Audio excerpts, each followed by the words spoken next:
The silence of the woods. In the cold, biting winter of 1809, in a deep, dark forest in Kentucky, a baby was born who would eventually move the world. But at that moment, the world didn't care. Abraham Lincoln was born in a one-room log cabin that was barely a shelter. It had no windows, only a small opening covered with animal skin to keep out the freezing wind. The floor was nothing but packed dirt, which turned to cold mud when it rained. His father, Thomas, was a man of the earth, hard, silent, and illiterate. His mother, Nancy, was a woman of gentle spirit who could not read but possessed a soul full of stories. From the moment Abraham could walk, his life was defined by the axe. His father put the heavy iron tool in his small hands and told him to work.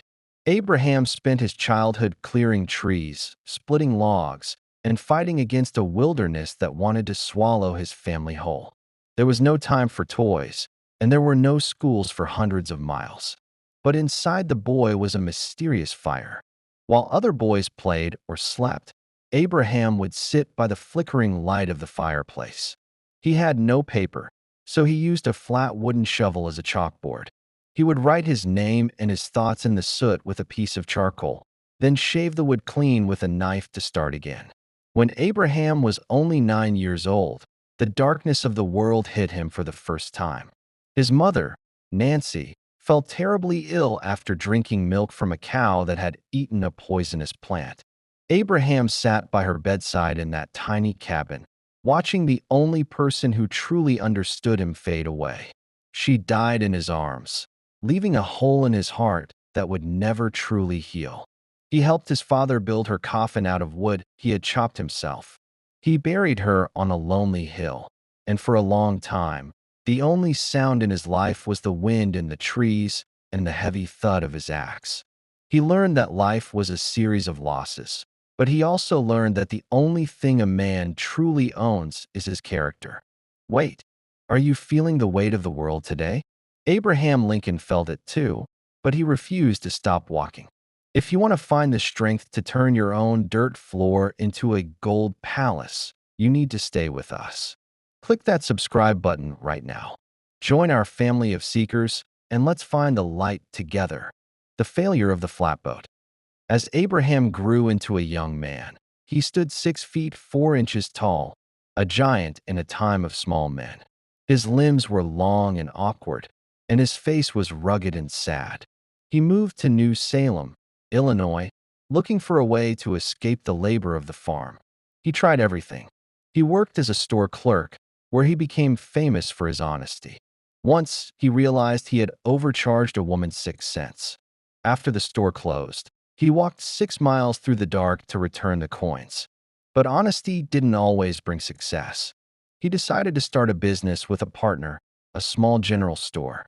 He put everything he had into it. But the business failed completely. His partner died, leaving Abraham with a mountain of debt that was so large he called it the national debt. It took him 15 years of hard work and struggle to pay back every penny. He was a man with no money, no home, and no clear future. He fell in love with a beautiful woman named Anne Rutledge, and for a brief moment, he thought he might finally find happiness. But tragedy was his constant shadow, and died of a fever, and Abraham was so destroyed by grief that his friends feared he would lose his mind. He would wander the riverbanks at night, talking to her ghost. He decided to study law, but he couldn't afford a teacher. So he bought old, dusty law books and read them while he walked between jobs. He would lie under a tree and study until the sun went down. He ran for the state legislature and lost. He ran for Congress and lost. People mocked his high, squeaky voice and his ugly clothes. He suffered from a deep, paralyzing depression that he called the hypo. He felt like a failure in business, a failure in love, and a failure in leadership. But he refused to stay down. He believed that if he kept walking, he would eventually find the road he was meant to be on. The midnight election. In 1860, the country was screaming. The United States was tearing itself apart over the horror of slavery. The North and the South were like two angry giants ready to kill each other. In the middle of this storm, the man who had failed at almost everything he tried was elected president. But there was no celebration. As Abraham Lincoln traveled to Washington, D.C., he had to hide in a train in the middle of the night because there were people waiting to kill him. He arrived in the capital city feeling like a prisoner in his own country. The Civil War began almost immediately. It was a nightmare that no one expected.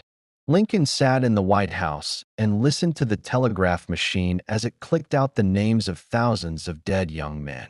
Every death felt like a weight on his soul. He visited the battlefields and saw the blood soaking into the grass. He visited the hospitals and held the hands of dying boys who were the same age as his own sons. His own son, Willie, died in the White House during the war, and Lincoln spent hours locked in a room, weeping for his child and his country. The newspapers called him a clown and a buffoon. His own generals ignored his orders. The world was telling him to give up, to let the country split in half, and to go back to his cabin. But the boy who had chopped wood in the Kentucky snow had a spine made of iron. He realized that he wasn't just fighting for a piece of land.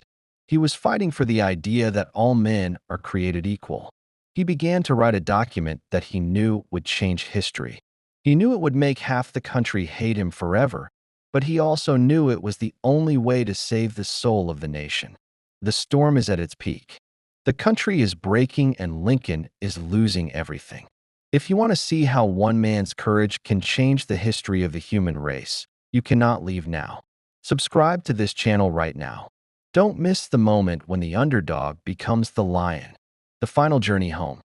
In April 1865, the war finally ended. The Union was saved and slavery was dead. Lincoln walked through the streets of Richmond, the city that had been the capital of his enemies. Instead of being angry, he was humble. He told the people, with malice toward none, with charity for all. He wanted to heal the country, not punish it. He had won the greatest victory in the history of his nation. He was only 56 years old, but he looked like a man of 80. The war had taken his youth, his health, and his peace, but he was finally happy. On a warm Friday evening, he went to the theater with his wife, Mary. For the first time in 4 years, he laughed. He leaned over and whispered to his wife about their future, about traveling to see the world. But in the shadows behind him, a man filled with hate was waiting. A single shot rang out, and the light of the great emancipator was extinguished. The man who had survived the Kentucky wilderness, the failure of his business, the death of his loved ones, and the bloodiest war in history was gone. The news of his death hit the world like a lightning bolt. A train carried his body 1,600 miles back to his home in Illinois. In every city and every small town along the way, millions of people stood in the rain. They stood by the tracks with their hats in their hands, weeping for the man they had once mocked. They realized that they hadn't just lost a president, they had lost a father. Abraham Lincoln was gone, but the freedom he had written into law was alive. He proved that a boy from a dirt floor cabin could change the world if he simply refused to quit. The final lesson. Lincoln's life is the ultimate story of persistence. He failed in almost everything he did until the very end. But he didn't let failure define him. He let it refine him. Your life might feel like a series of no's right now. You might feel like you are stuck in your own log cabin. But remember Abraham. Keep reading. Keep walking. Keep fighting for what is right. Your yes is waiting at the end of the road. This journey through the life of a giant is over, but your power to change your world is just waking up. What is the one thing you will refuse to give up on today? Tell me in the comments. If this story gave you the fire to keep going, hit the like button and share this with someone who is about to quit. Most importantly, subscribe to this channel. We are a family of survivors, and we never let a friend walk alone. I'll see you in the next legendary story.